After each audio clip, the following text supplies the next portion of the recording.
عزیز طلبہ السلام علیکم ورحمۃ اللہ وبرکاتہ۔ آج ہم حدیث نمبر 12 کا ترجمہ اور تشریح پڑھیں گے، تو چلیں شروع کرتے ہیں۔ اذا قلت لصاحبک یوم الجمعۃ انصت والامام یخطب فقد لغوت، جب تم نے جمعہ کا دن اپنے ساتھی سے یہ کہا خاموش ہو جاؤ جب کہ امام خطبہ دے رہا ہو تو تم نے فضول بات کی۔ لفظی ترجمہ بھی سنیں۔ اذا قلت، جب تم نے کہا، لصاحبک اپنے ساتھی سے، یوم الجمعۃ جمعہ کا دن، انصت خاموش ہو جاؤ، والامام یخطب جب کہ امام خطبہ دے رہا ہو، فقد لغوت تو تم نے فضول بات کی۔ تشریح۔ علم کا پہلا ادب یہ ہے کہ علم کی بات کو خاموشی اور توجہ سے سنا جائے۔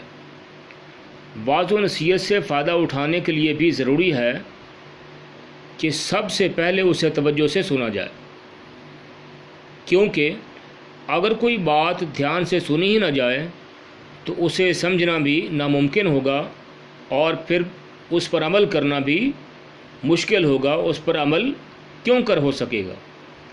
چنانچہ تاکید فرمائی گئی ہے کہ جمعہ کا خطبہ، جو کہ اسلامی تعلیمات کے بارے میں رہنمائی کا ذریعہ ہے، اسے خاموشی اور توجہ سے سنا جائے۔ اس حدیث میں ایک اور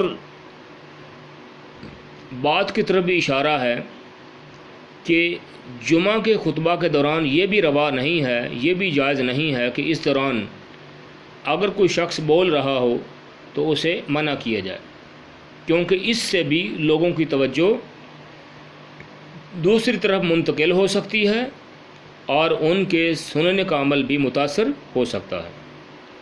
عزیز طلبہ، خطبہ کا جمعہ سننا یہ بہت زیادہ ضروری ہے، یہ واجب ہے، کیونکہ اس میں دین کے مسائل بیان کیے جاتے ہیں اور مسلمانوں کی بہت زیادہ رہنمائی کی جاتی ہے۔ تو جلدی آنا، ٹائم پہ اس کا سننا اور مسائل سیکھنا ایک مسلمان کے لیے لازم ہے،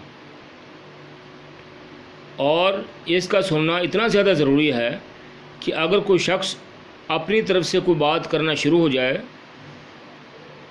تو لوگوں میں سے، عوام میں سے کسی کے لیے بھی جائز نہیں کہ اسے خاموش کروائیں، بلکہ امام کا کام ہے کہ اس کی بات کو سنیں اور اس کی بات کا جواب دیں۔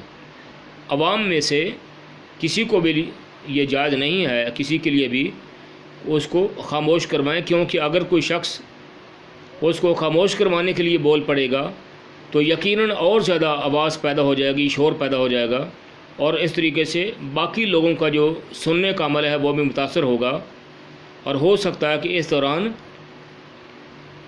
امام صاحب جو ہیں، خطیب صاحب کوئی بڑا اہم مسئلہ بیان کر رہے ہوں اور اس کے سننے اور سمجھنے سے لوگ محروم ہو جائیں۔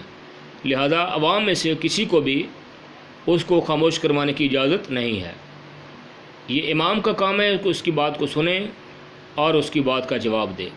عوام میں سے کسی کو بھی اس کی اجازت نہیں ہے۔ عزیز طلبہ، یہاں پہ کچھ سوالات بن رہے ہیں، آپ بھی نشان لگائیے۔ پہلا سوال یہ بن رہا ہے، علم کا پہلا ادب کیا ہے؟ علم کا پہلا ادب کیا ہے؟ اس کا جواب بالکل تشریح کے شروع میں۔ علم کا پہلا ادب یہ ہے کہ علم کی بات کو خاموشی اور توجہ سے سنا جائے۔ دوسرا سوال بن رہا ہے یہاں پہ، وعظ و نصیحت سے فائدہ اٹھانے کے لیے کیا ضروری ہے؟ اس کا جواب بھی پہلی ہی لائن میں تشریح کی۔ وعظ و نصیحت سے فائدہ اٹھانے کے لیے ضروری ہے کہ سب سے پہلے اسے توجہ سے سنا جائے، کیونکہ اگر کوئی بات دھیان سے سنی ہی نہ جائے تو اسے سمجھنا بھی ناممکن ہوگا اور پھر اس پر عمل نہیں ہو سکے گا۔ تیسرا سوال یہ بنتا ہے، خطبہ جمعہ سننا کتنا ضروری ہے؟ اس کا جواب یہ تشریح کے بالکل اینڈ پہ، بالکل اسی اینگل سے آپ نے اس کا جواب لکھنا ہے کہ خطبہ سننا بہت زیادہ ضروری ہے، حتیٰ کہ خطبہ جمعہ کے دوران اگر کوئی شخص بول رہا ہو تو یہ بھی روا نہیں کہ اس دوران اگر کوئی شخص بول رہا ہو تو اسے منع کیا جائے، کیونکہ اس سے بھی لوگوں کی توجہ دوسری طرف منتقل ہو سکتی ہے اور ان کے سننے کا عمل بھی متاثر ہو سکتا ہے۔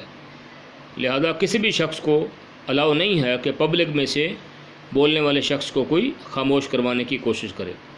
عزیز طلبہ، ترجمہ، تشریح اور سوال ہو چکے، میں امید کرتا ہوں کہ آپ کو سمجھ آ چکی ہوگی۔ ان کو اچھے طریقے سے یاد کریں، یہ آپ کی ڈائری ہے۔ وما علیہ الا البلاغ المبین۔